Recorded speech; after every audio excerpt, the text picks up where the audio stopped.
بسم الله الرحمن الرحيم الحمد لله حمد الشاكرين والصلاة والسلام على أشرف الأنبياء سيدنا محمد وعلى آله وصحبه أجمعين اللهم صل وسلم وبارك على سيدنا محمد طب القلوب ودوائها ونور الأبصار وضيائها وعافية الأبدان وشفائها وصلى الله وسلم وبارك على سيدنا محمد كلما ذكرك الذاكرون وغفل عن ذكرك الغافلون. Today's evening, the subject being navigating the end of time, Ashratu Sa'a, the signs of the end of times. This subject has always been intriguing throughout the decades, and even when we read early Islamic history, we will find that many people were intrigued with the subject, but the subject was also distorted by many people. The distortion occurred with regard to interpretation, misinterpretation, misapplication of many of the ahadith relating to Ashratu Sa'a and many of the verses of Al-Quran Al-Kareem regarding Ashratu Sa'a. With regard to Al-Quran Al-Kareem, the prime chapter, Surah Al-Kahf, which relates to Ashratu Sa'a, you will notice a theme within Surah Al-Kahf, that within Surah Al-Kahf, the knowledge of the ghaib is always deferred to Allah subhanahu wa ta'ala to reveal. So for instance, the companions of the cave, how many years they slept in the cave, Allah subhanahu wa ta'ala reveals. How many they were, initially some of them said they are 5, the 6th one is the dog, some of them said 6 and the 7th one is the dog, some of them said 7 and the 8th one is the dog. Allah subhanahu wa ta'ala mentions that in order to bring our attention to the point that the ultimate ghaib is only with Allah subhanahu wa ta'ala, and there are certain questions that no matter how much we attempt to dwell on those questions with our minds, we will never reach a conclusion. We would need guidance from Allah subhanahu wa ta'ala and the Messenger of Allah sallallahu alayhi wa alihi wa sallam. Then within Surah Al-Kahf, there is the story of Sayyiduna Dhul Qarnayn alayhi salam. And the identity of Dhul Qarnayn alayhi salam is left. Meaning the exact identity, because so many people, they disputed regarding which king is this in human history, that this entails that this king, he ruled the east and the west. But the point that they miss is that Allah subhanahu wa ta'ala did not identify the king, because any future king who reads the story of Dhul Qarnayn alayhi salam, he will know that if he adopts these traits of Dhul Qarnayn alayhi salam and establishes justice in his rule, then he follows the guidelines of Dhul Qarnayn alayhi salam, who is not identified. Why? Because if he were identified, then people would say those traits are specific to him. So it was left general. Similarly, within Surah Al-Kahf, you have the story of Sayyiduna Khidr alayhi salam and Sayyiduna Musa alayhi salam. The ulama, they differed with regard to the nabuwah of Khidr alayhi salam. Some of them took the position that he was a nabi, and this is the strongest qawl, that he was a nabi of Allah subhanahu wa ta'ala. That story, the 3 questions Sayyiduna Musa alayhi salam inquires with regard to, which were breaking the side of the boat, and then the killing of a child, and then straightening the wall. These 3 questions related to the ghaib also. But Musa alayhi salam needed patience until the answer was given. And this is central to the theme of Ashratu Sa'a, the signs of the end of times. That people, they need patience with regard to Ashratu Sa'a, and when the signs of the signs of the Sa'a they come about.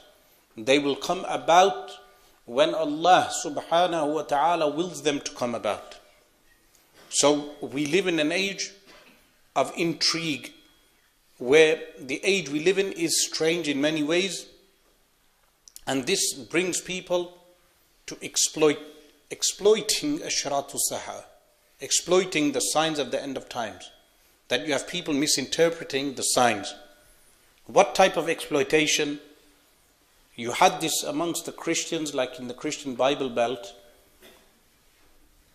in recent history. In 1988, Elizabeth Clare Prophet, that's her name, Elizabeth Clare Prophet, she supposedly declared herself as a prophetess, waliyadu billah, but she made predictions, and she said that the Russians will launch nuclear weapons on America. So she convinced her followers to build a bunker, a shelter costing millions of dollars, and human resources of constructing the bomb shelter. And then, of course, when the year, we know that communism finished, in fact, at the same time. So her prediction, her so-called prophecy, was untrue. It failed. But she misguided thousands of people, misguided them in terms of their lives, misguided them with their resources, and all using the New Testament, so the Christian New Testament. So this means any religious text is open for misinterpretation. This misinterpretation occurs within the Muslim community. So within that same period, you had the likes of Harun Yahya, who's now been sentenced for well over 1,000 years for abuse and other things, but his books were prominent, and he misused the ahadith of Rasulullah sallallahu alaihi wasallam. This means that even though we live in a time of intrigue, we live in an age of nuclear proliferation, that nuclear weapons have spread, and at the press of a button, a nuclear war can happen at any time. And similarly, we have economic downsides. We have the economy is unpredictable. At any given point, the dollar could crash. At any given point, currencies could crash, and paper money or polymer money that we have now could be useless. But this time of crisis, if we look back just 100 years ago, what did we have? For instance, we had the making of the Federal Reserve from 1911 onwards, the Federal Reserve in America. And then you had World War I, 1914 to 1918. But you also had the bloody Bolshevik Revolution in Russia, where hundreds and thousands of people were killed. And at the same time, you had the dismantling of the Ottoman Caliphate. The Caliphate was finished. You had European powers entering, General Allenby entering in 1917, in December 1917, around this time, December time, entering the city of Jerusalem, supported by British Indian troops, including Muslims, meaning Muslims from our background, who supported the British and aided them in destroying and dismantling the Ottoman Caliphate. In fact, many people mention the Arabs were treacherous to the Turks. If you actually check British documents in that period, they mention the Palestinians, saying that we could not communicate with the Palestinians because of their loyalty to the Ottomans.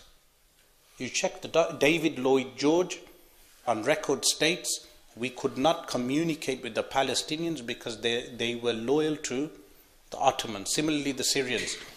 But even within the Arabian Peninsula, the Arab tribes that did support the British at the time, they only numbered a few thousand.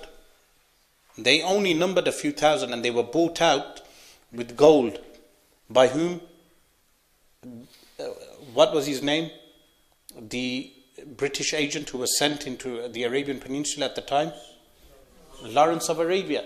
They called him Lawrence of Arabia, and the Arab Bedouins would say that we were bought out with this Lawrence would bring gold coins. He bought out some of the Bedouin tribes. They supported the British from behind enemy lines to dismantle some of the garrisons on the Bay of Aqaba. But they were not a great support. Allenby entered Jerusalem, and then Faisal, who was the son of the Sharif, he was the son of the Sharif, the ancestors of the current Jordanian royal family, and they entered Damascus at the time also, Damascus and Jerusalem. So at that period of time, you had the destruction of the caliphate, a 1300-year caliphate, which exchanged hands. So from the time of Al-Khulafa al-Rashidun, then Banu Umayyah, then Banu Abbas, then Banu Abbas formally gave the caliphate to Banu Uthman. Now the Banu Uthman, according to Al-Imam Abdul Ghani al-Nablusi rahimahullah, they were Qurayshi. He wrote a whole book proving their lineage from Quraysh. He said they were Qurayshi. That's a different subject. But the formal giving of the caliphate, meaning the authority, seat of authority to the Banu Uthman, one thing you will notice about Banu Uthman, Ottomans, not a single sultan was Ahlul Bid'ah. This is a unique thing with regard to Banu Uthman. Banu Umayyah had deviants like whom Yazid. Yazid was a deviant. That's the position of Ahlul Sunnah wal Jama'ah. And within them, there were some misguided individuals. Similarly with Banu Abbas, within Banu Abbas, there was some Mu'tazila who persecuted Al-Imam Ahmad bin Hanbal, rahimahullah. They did some misguided deeds.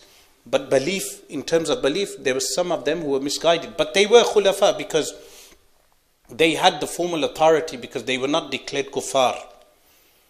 Even though there is a dispute with regard to Yazid.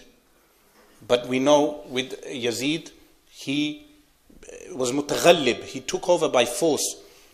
But the point being, with the later, some of them, they were not declared kuffar, but they were deemed as deviant in their belief. Some of them did tawbah. One incident that what happened within the caliphate of the Banu Abbas, one of the caliphs, he saw a dream. And in the dream, he saw Rasulullah sallallahu alayhi wasallam calling out to the people, saying, "O people, stick to the knowledge of Al-Imam of Muhammad bin Idris al-Shafi'i." When the man saw this dream, the caliph, he did tawbah. Because Al-Imam Muhammad bin Idris al-Shafi'i rahimahullah was Ahl Sunnah. So he adopted the Sunni creed. He left the Mu'tazili belief. But when you check Banu Uthman, all of them were Maturidi, Hanafi, Naqshbandi, Qadiri, and Sultan Abdul Hamid rahimahullah was Shadhili. His sheikh was from Algeria. His sheikh was Abu Shamat. They were all Sahih al-Aqidah in belief. All 30 plus caliphs. So that period you saw the abolishment of the caliphate. The dastur, the constitution was Islamic. The dastur was Islamic. So you had the formal abolition of an Islamic dastur. Now in the Islamic world, what we refer to as majority Muslim countries, over 40 of them, the dastur is tainted. Of course, this started in the Ottoman Caliphate. In what they had something called the Tanzimat, the reform movements in the 1800s that attempted to develop the constitution, but what they deemed as development of the constitution was in fact backwardness, because they abolished the jizya. The jizya was there to protect the minorities, not to harm the minorities. And similarly, they did other things within the Tanzimat. But the modern constitutions that we have in the Muslim majority countries, they are tainted constitutions. They are not completely Islamic. So during this time, then you had in 1918 also the Spanish influenza. So people died of After World War I, where millions died in the trenches, after that you have the influenza. Then what happens in 1929, 10 years later? The Great Depression. And people are queuing up for soup, with soup kitchens. Why am I mentioning this history? Because that time was also a time of what? Fitan. Tribulation. You had great tribulations. You had tribulation in beliefs, like during the time in British Egypt. You had Lord Cromer, who brought in Muhammad Abdu and Rashid Rida. Muhammad Abdu was a student of Jamaluddin al-Afghani, and they brought in the reformist school, which attempted to demolish the religion of Islam from its foundations. Similarly, in India, you had Sir Sayyid of Aligarh University attempting to demolish Islam from its foundations from the mid-1800s. These were tribulations. You had the tribulation of Mirza Ghulam Ahmad, who was a man from India, Punjab, who constructed a white minaret claiming that this is the minaret of Sayyiduna Isa alayhi salam. Now his religion, his false religion, was so influential even at that time that when you go and check some of the background of even what is known as the Nation of Islam of Elijah Poole, you will find the link to Qadiani. How the early translations of the Quran reached America, reached the shores of America at a time when the Sunnis had not even penetrated America. And then it influenced some of the black civil rights movements, meaning the people within those movements, who then adopted a distorted religion. And they influenced Elijah Poole, and then Elijah Poole made his own religion, which is known today as Nation of Islam. So if you check all the history of the early 1900s, and then you fast forward to 2022, and we are approaching now 2023. In between there have been so many tribulations, like the first Gulf War in 1990, the rise and fall of communism in between. Then from 1990, the Gulf War, you see the decimation of Iraq up to the invasion of Iraq in 2003. The plundering of Iraq, the plundering of oil wealth within the Muslim world. Then how the kingdoms change hands. How the kings are different, meaning the kings of Saudi Arabia, the only nation in the world named after a family. So after the Ottomans are gone, the Saudi royal family is given the support of the British, and then the kings change hands, meaning King Abdullah is different to the current king. Then the son of the current king is different to his father. This is all a timeline of what? Tribulation and fitan, and a part of Ashratu Sa'a. So what happens to the mind? A person thinks sometimes to themselves that the major Ashratu Sa'a are so impending that they may occur tomorrow. And this, in fact, cannot be false as well, because the signs could happen tomorrow. All it takes is the will of Allah. But at the same time, the signs could take 100 years. So a person, they need help in navigating the end of time. How do you navigate the times that we live in? In terms of, currently we are observing the inflation of money and the increase of prices. In history this has happened so many times. The Messenger of Allah sallallahu alaihi wasallam mentioned in a hadith regarding Ashratu Sa'a that from the Ashratu Sa'a is Kasadu Suq, the falling markets, Kasaduha. When Rasulullah sallallahu alaihi wasallam mentioned this, he said the markets first, he said the markets will draw close. They said, what's the drawing close of the markets? He said sallallahu alaihi wasallam, Kasaduha. It's the failing markets. Now, the markets being close entails a world economy that we have stock markets in Japan, stock markets in New York, stock market in London, Nasdaq and all these various stock markets, but they gather the markets of the world within one place. Unprecedented, never seen before. We never even witnessed this. Humankind did not even witness this during the Roman Empire or during even the Muslim Caliphate. We did not witness the world markets in one place. This is the gathering of the markets. But then at the same time we have the failing markets, because every so often there is a boom and bust cycle. Boom and bust. So from 1929, the Great Depression. But then in recent history we had what? In 2007 and 2008, we had a recession, which is just a slowing down of economy, of commerce and trade.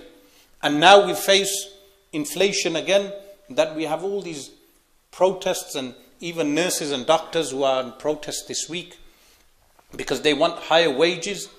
Why do they want higher wages? Because the money itself is what is inflated. So the money, the purchasing power within the money is gone. And Rasulullah sallallahu alaihi wasallam mentioned that from the Ashratu Sa'ah is a few things will be rare. One of them is mentioned is the dirham. What is the dirham? The silver coin. That the silver coin will be rare. Today if I said to you, give me a silver coin, you would have to go on eBay or one of these websites, purchase a silver coin, and then they send you the silver coin through the post. But in previous times, silver coins were they were in common parlance, they were in use. People were using the silver coins. In the time of Sayyidina Umar radiallahu anh, the people of Bahrain sent as jizya hundreds and thousands of silver coins. But in the end of times, the silver coin will become rare. You travel from Australia all the way to Hawaii, not backwards, because that would be a short flight. The other way. You go from Australia all the way to the west, and the world is round. Remember, don't believe in this flat earth theory. Yes, the world is round. You go from Australia all the way to Hawaii, and it will be difficult for you to even find people utilizing the silver coin. You will not find anyone utilizing the silver coin.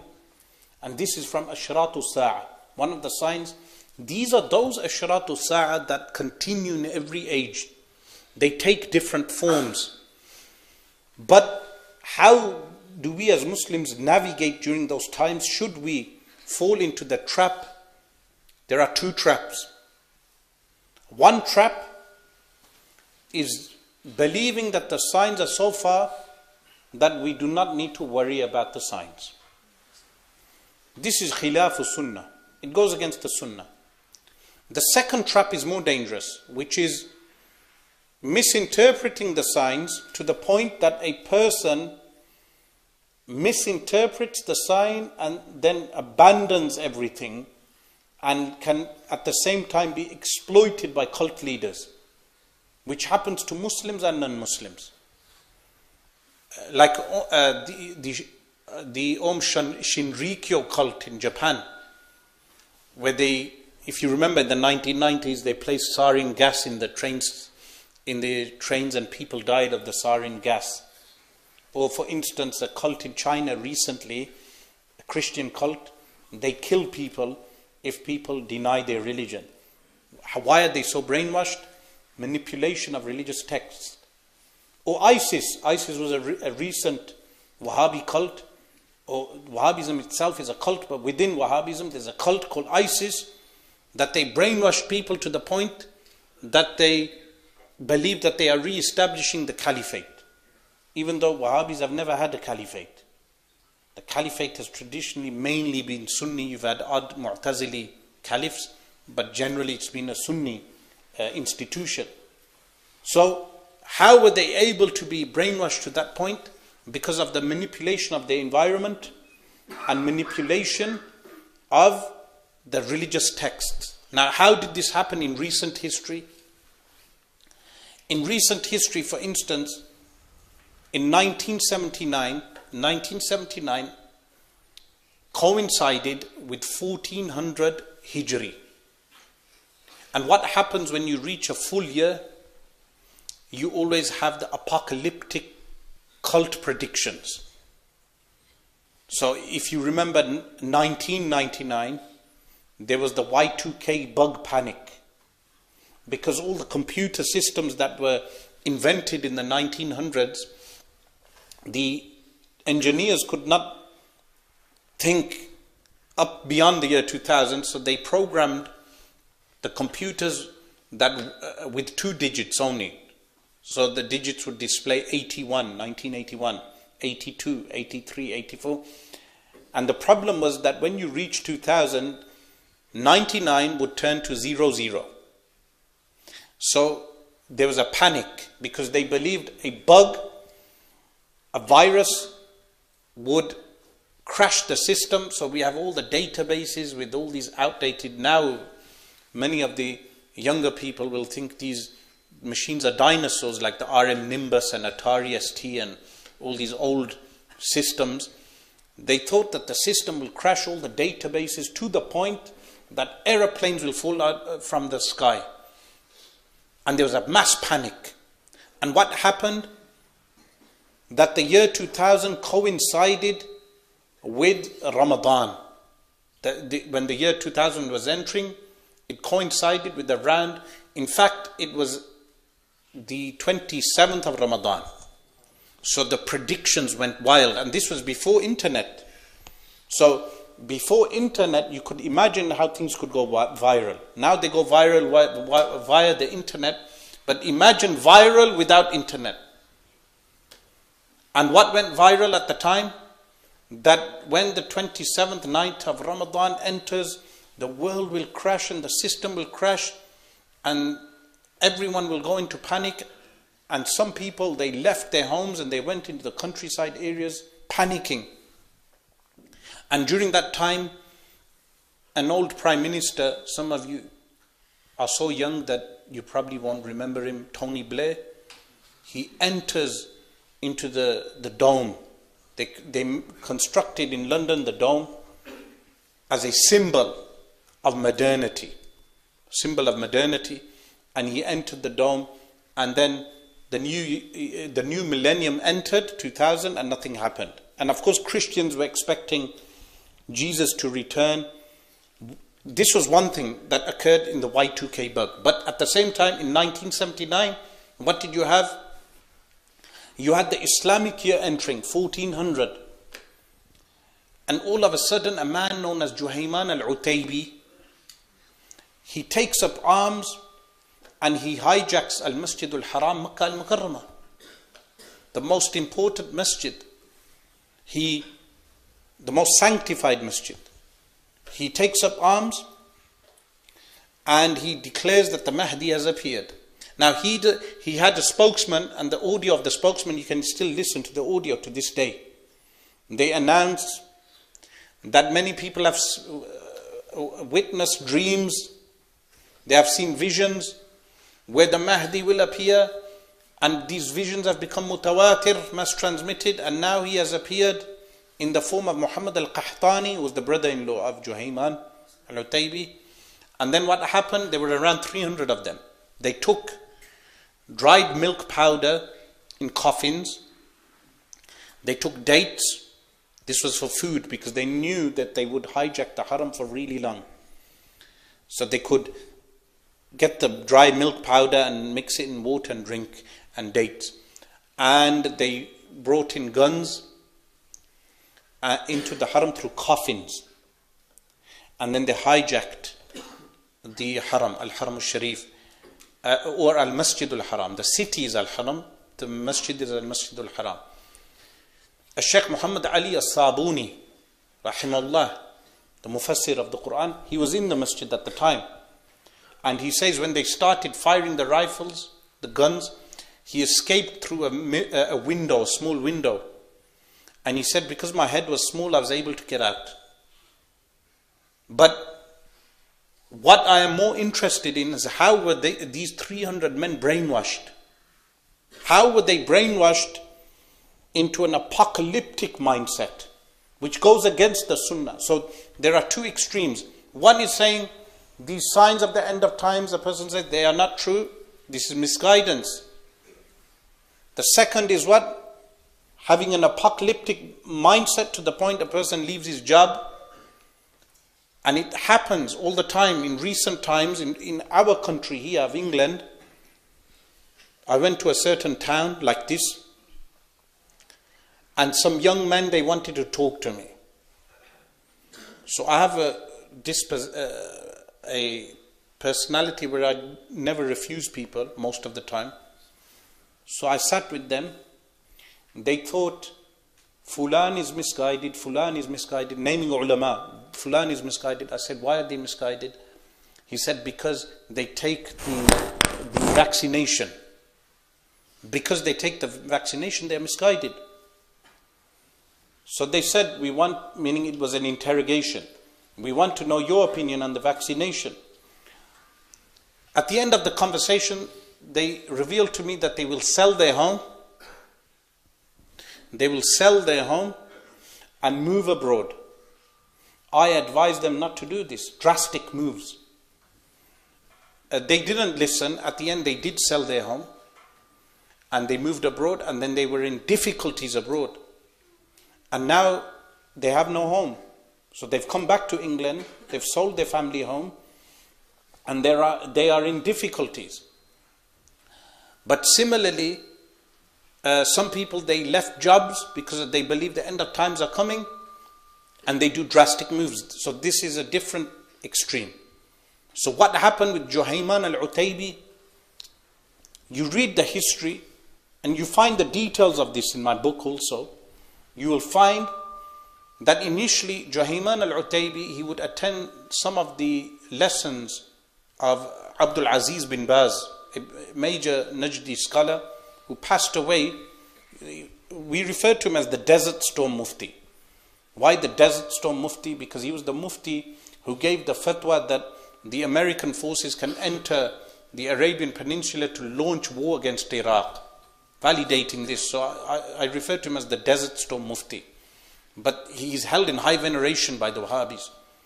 He would attend the lessons of Abdul Aziz bin Baz, and he would attend the classes of Nasiruddin al-Albani. And what is their methodology? Their methodology is not only misguided in Aqidah, it's misguided in fiqh also. Which their methodology is that every young person can read the hadith for himself and then extract legal rulings from the hadith, abandoning the four schools. What difficulties does this lead to? When you read the hadith, it's like a form of Protestant Christianity. Meaning, if you read the history of Oliver Cromwell and the Protestant movement in England, they are similar to that. Meaning, everyone reads the Bible for themselves and gives their own interpretation. I always say this, and the Shia are like the Catholics. So the Najdis are like the Protestants, and the Shia are like the Catholics in this regard. But then, what happened? This young man, Juhayman al-Utaybi, he is investigated by the security forces in Saudi Arabia. So he isolates himself. When he isolates himself, firstly, they were active in Al-Madinatul Munawwarah. They begin to read hadith for themselves. Which hadith? End of times. When he reads these hadith, he starts making his own interpretations. He goes to jail, he meets a man known as Al-Qahtani, Muhammad Al-Qahtani, who they say was from Ahlul Bayt. Allah knows best whether the claim is true or not. And then what happened? He convinced Al-Qahtani that he is the Mahdi. And then when the Islamic year 1400 enters, they will hijack Al-Masjid Al-Haram, and then what will happen? An army will come, because the hadith mentions that when Al-Imam Al-Mahdi radiyallahu an, the bay'ah is given to him, an army will come from Syria which will be swallowed. So while they hijacked the masjid, every day they would look from the roof of the masjid if they were able to. There were snipers on the roof also, waiting for an army to arrive. No army arrived. There are two major mistakes in this methodology. Number one is enforcing your own interpretation on the hadith. So people may have political grievances, they may have economic problems, they may have different problems within society, but they enforce their own interpretation on the hadith. The second major problem with this methodology was that it is like what? Al-Qadariyah, as if they are saying that they are making their own future. Like the Armageddon cults in America. Now what do? They attempt to encourage and incite a war between Muslims, Arabs, against whom? The illegal state of Israel. Why? Because they believe when the nations will attack Israel, there will be a major war, and that will bring in the second coming of Christ. So what mistake is this? They believe they are bringing in the end of times themselves. It's a Qadari type belief. You believe you are bringing in the end of times. When in reality, no matter what Muslims do or what any nation may do, they can never do anything until Allah subhanahu wa ta'ala's will for that thing to occur. So, Ashratu Sa'ah, this is one of the major mistakes, and the other one, as I said, is denial of Ashratu Sa'ah, like denial of the return of Sayyiduna Isa alayhi salam, which is narrated by 28 Sahaba. Over 28 Sahaba narrate the return of Sayyiduna Isa alayhi salam. So what is the correct methodology? The correct methodology is outlined in the hadith of Rasulullah sallallahu alayhi wasallam, that the Sahabi radiallahu anhu, he states that when Rasulullah sallallahu alayhi wasallam would discuss Ad-Dajjal, the false deceiver, sometimes he would discuss Ad-Dajjal to the point we would think that Ad-Dajjal is in the date trees. Now what was the purpose of that? The purpose of that was to instill in the hearts of the believers the fact that the dunya will never remain forever. And when they observe the Ashratu Sa'ah occurring, it increases their iman and decreases their attachment to the material world. This is the purpose. So even Al-Imam Muhammad bin Abdul Rasul Al-Barzanji rahimallah, in the beginning of his famous book Al-Isha' Al-Ishrat Sa'ah, he says that why he wrote the book, one of the reasons was to increase people's connection to the akhirah and decrease their connection to the dunya, to the material world. Why? Ad-dunya asharu min Harut wa Marut. The dunya, the world, has more magical effect than Harut and Marut. That today people worry about sihr, magic problems. What do they not realize is that the material world has more of a bad effect on them than actual sihr. The love and attachment to dunya. So when you read an Ashratu Sa'ah, it makes you connected to Allah subhanahu wa ta'ala. This is one purpose. The second is that when you read an Ashratu Sa'ah, you see and witness the mu'jiza of the Prophet sallallahu alaihi wasallam. So the exact descriptions given in the hadith regarding the end of times, and you observe that, like the famous one when Jibreel alayhi salam inquired with regard to the Ashratu Sa'ah, Sayyiduna Rasulullah sallallahu alaihi wasallam said, أن ترى الحفاة العراة رعاء الشاء يتطاولون في البنيان. You shall see the urat, naked people, hufat, people with no shoes, ri'a ash-sha'i, herders of goats, yatatawaluna fil bunyan, competing in constructing tall buildings. One sign. We observe now, since the oil boom, what happened? You have countries like the UAE, they constructed Burj Khalifa, the tallest building in the world currently. But the Bedouinism remains in them. How? That the the tallest building in the world doesn't even have a gutter system. That every day, manually, laborers from India, Pakistan, Bangladesh, Africa, these type of places, they have to manually transport the excrement of the entire building, tons and tons, and take it out to a waste place in the desert somewhere. Manually. So the Bedouinism still remains. So the construction company may have been Western, but when the Bedouin was looking at the plans, he doesn't understand that such a tall building, what effect does it have on the environment? What effect does it have on the sewage system? Like a Sayyid Abbas Alawi rahimahullah said to me with regard to them, that sometimes I find Sunni books in Wahhabi bookshops. I said, why do they place Sunni books in Wahhabi bookshops? He says, because they have no brains. They just look at the cover and they say, the book looks good. This book looks good. It has a kitab jayyid. And they just put the book down. Yes? So the Bedouin is still there. But we see the sign in front of us.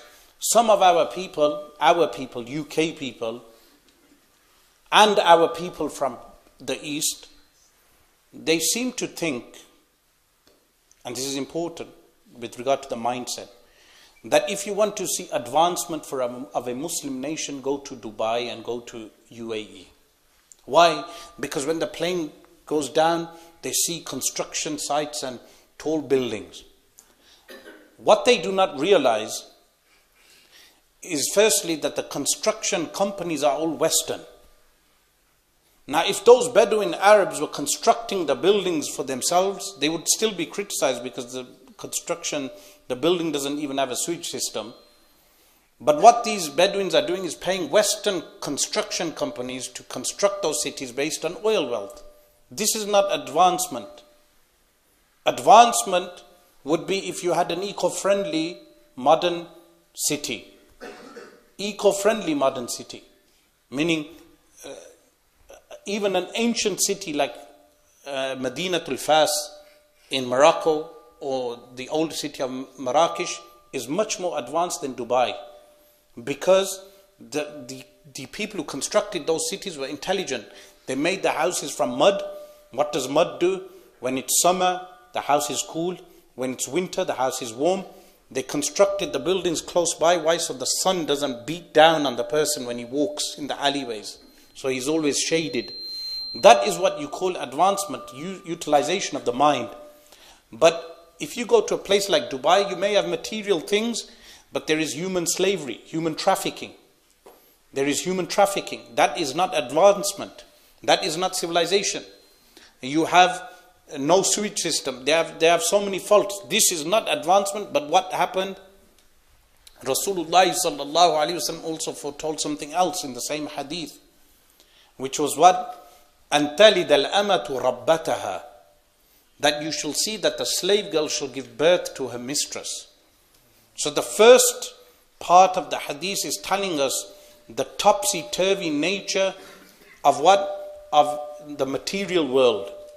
How the Bedouin would think that constructing, and the word used in the hadith is yatatawalun, they will compete one another in constructing tall buildings. This means what? That the Bedouins, their mindset will be, we will compete with one another. Now Saudi Arabia has a project to construct an even taller building, more taller than the Burj Khalifa. So the sign has come about because the UAE is a Bedouin family and the Saudis are a Bedouin family. So the sign has come about literally. But also that you shall see the slave girl giving birth to her mistress. What does that mean? The changing of the mindset. When you have a secular upbringing, you are not instructed in Quran and Sunnah from a young age, your mindset will be different.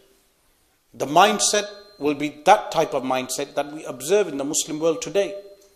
For instance, in some countries you've had a secular elite running the country for so many years, for decades, but they refer to religion as being backwards. So in Pakistan, for instance, you've had a secular elite running the country for so many years, but they will still say the mullah from the madrasa is backwards. But the entire country, and this goes true for India also, does not have any gutter system. You go from one city to the other, they have what? Mosquito. Why? Because they leave open sewers. What happens with the open sewers? That you have excrement going into the water. That causes what? Mosquitoes to infest the water. And then what do mosquitoes spread? Malaria. The disease of whom? Of Nimrud. Malaria spreads. So all these people saying, oh, the mullah is backwards. The secular people have been running the country for over 70 years. They have not even made the gutter system good. Do not talk to us about the backwardness of Islam when you, the secular people, could not even sort out the gutter system.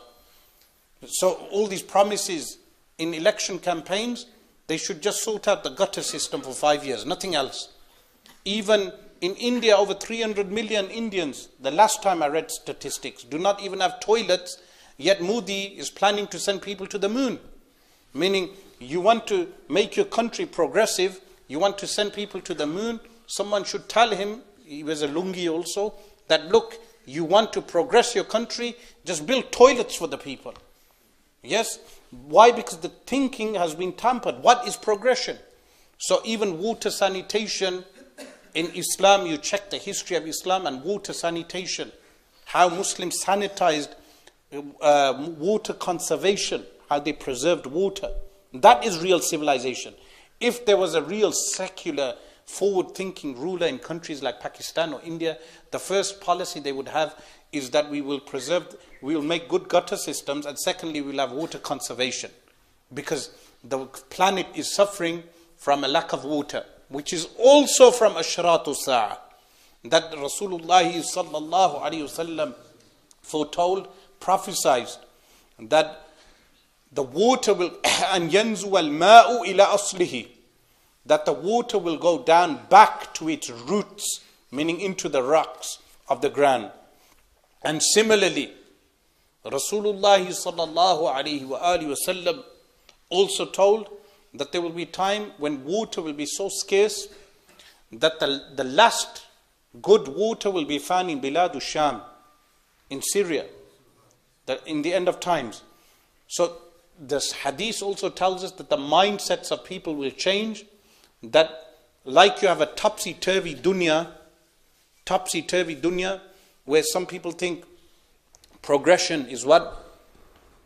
Is gambling, is women dressing naked, half dressed, and this is foretold by Rasulullah sallallahu alaihi wasallam. The women are described as what? Al-ariyatu al-kasiyatu al-mumilatu ru'usuhunna ka-asnimati al-bukht فَإِذَا رَأَيْتَهُنَّ فَالْعَنُوهُنَّ فَإِنَّهُنَّ مَلْعُونَاتٍ. That they will be dressed but naked at the same time. Something that was unknown. Now they're dressed but they're naked at the same time. Some people think this is progression. And they think hijab is backwardness. As if to say that if a woman has a hijab, it makes her stupid. And if she takes off the hijab, she goes intelligent all of a sudden. Meaning this is the backward thinking of these people. When in reality you tell them that cavemen were naked. Cave women were naked according to their projection of cave people. Backwardness is nakedness. But progression is what? Is the hijab. But this is the inverted thinking of the end of times, which relates also to Ad-Dajjal. That when Ad-Dajjal will appear, in one hadith, it mentions the musical instruments that will accompany Ad-Dajjal.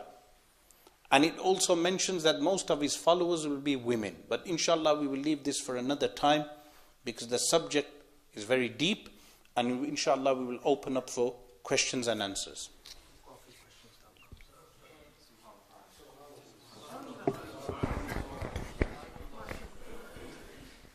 First of all, I'm sure we all appreciate Sheikh's discussion, his speech. Now, inshallah, we have had a few questions that have come through as he was on the post there, that if you had any questions, then send them through, inshallah, we'll get them asked. Due to time, inshallah, we'll ask a few of those questions that we have received.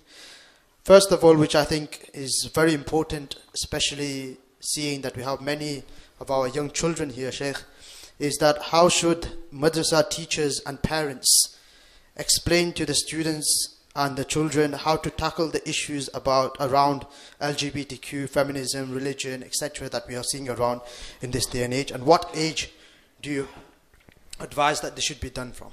So from the age of 5, initially young boys at the age of 2 or 3, you can tell them you're a boy. You should teach them you're a boy, you are a male, instruct them in manliness, buy them these wooden orthograph swords, instruct them in how to be a man, yes, from a young age, make them assertive of their manliness, and similarly with girls of their feminine nature. And then additionally, when they reach 5, if you send your children to school, schools of course institutionalized brainwashing places. If you do, the difference is in China they impose that in a more harsh way. Here they do it differently. But if you send your children to these institutions for 8 hours a day, buy them a t-shirt, have t-shirts made, which is what I assert my freedom of speech.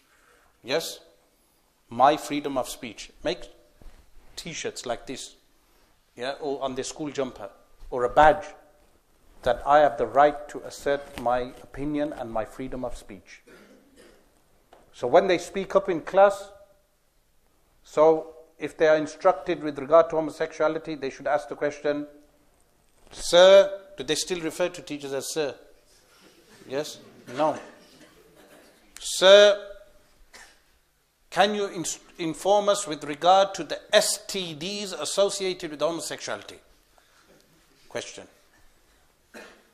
Oh, you are being disruptive in class. You are being, no, sir, my freedom of speech. I want to know with regard to the STDs associated with homosexuality. Simple. The complaint comes into the parent. What is the problem? Your child asked a question. What was the question? STDs. There's no problem with this. Then you write a letter of complaint to the governors of the school. 100 letters from 100 parents that my child has every right to assert his freedom of speech and freedom of thought and should not be a victim of institutionalized brainwashing programs. This is how you tackle it. Yes? How about in regards to madrasa, as a teacher of madrasa, and there are many other teachers that are present here as well? How do we teach it to the students? In what manner do we need to present it to them? In the same way. So also with my book Islam Answers Atheism, you can make simple forms, summarize parts and make them into small easy paragraphs and instruct the children. Like the speaker before me, he was talking about Kierkegaard, the philosopher.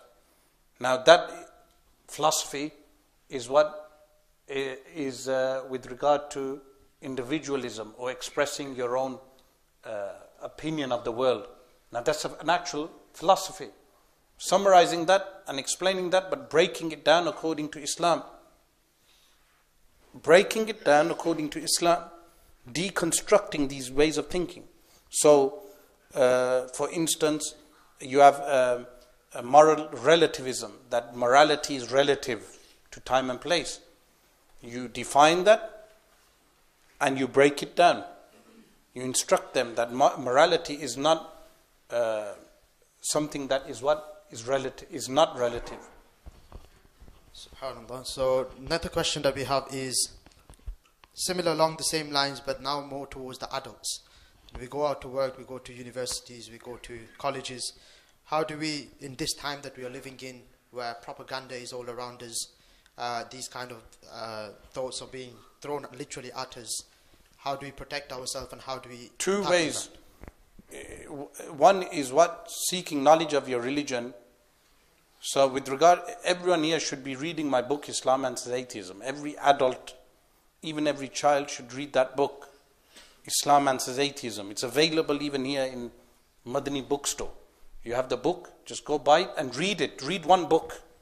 Make some time and read one book. Secondly, have confidence in your deen. If you don't have confidence, then you will not earn the respect of your colleagues. Confidence in your own deen. You must have confidence, and the only way you can increase confidence is knowledge. You realize the superiority of Islam, not our superiority. We have no superiority. Islam is superior. So even the non-Muslim, if he adopts Islam, he is superior. Islam is superior. So you need to learn about the superiority of Islam. Subhanallah. And just one final question that we got via YouTube as well is, the question is Shu'aib bin Salih the leader of the Black Banners according to Nu'aym ibn Hammad? So that narration is also found in the Sunan of Imam Ibn Majah, and when the time occurs, the sign will be self-evident.